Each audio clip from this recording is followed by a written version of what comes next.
காங்கிரஸ் தலைவர்கள் இந்திரா தான் India, India தான் இந்திரா என்று முழங்கிய நேரத்தில்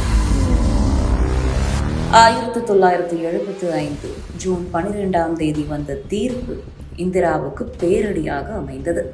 1971 ரேபரேலி தொகுதியில் இந்திரா வெற்றி பெற்றது செல்லாது என அறிவிக்க கோரி அவரை எதிர்த்து போட்டியிட்ட ராஜ் நாராயணன் தொடர்ந்த வழக்கில் இந்திரா காந்தி வெற்றி பெற்றது செல்லாது என்றும் எம்பி பதவியில் இருந்து நீக்கப்பட வேண்டும் என்றும் 6 ஆண்டுகளுக்கு தேர்தலிலும் போட்டியிட தடை விதித்தும் அலகாபாத் உயர்நீதிமன்ற நீதிபதி ஜக்மோகன் லால் சின்ஹா உத்தரவிட்டார்.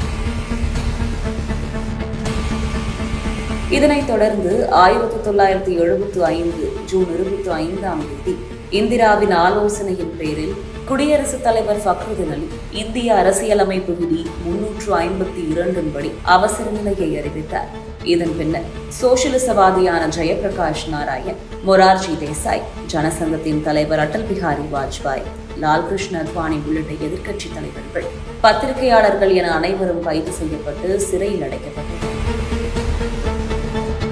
இதனிடையே உச்சநீதிமன்றத்தின் இறுதி தீர்ப்பில் ரேபரேலி தொகுதியில் இந்திரா வெற்றி பெற்றது செல்லும் என்று 1975 டிசம்பர் 19 தீர்ப்பு அளிக்கப்பட்டது. இதனையடுத்து அவசர நிலை முடிவுக்கு வரும் என்று எதிர்க்கட்சிகள் நினைத்தனர்.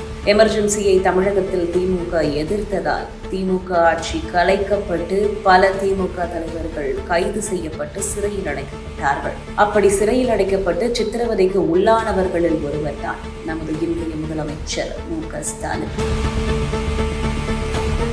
திமுக ஆட்சி கலைக்கப்பட்டதை வரவேற்ற அதிமுக ஜனநாயகத்தை பாதுகாக்க இந்திரா காந்திக்கு முழு ஆதரவு உண்டு என்று கூறியது.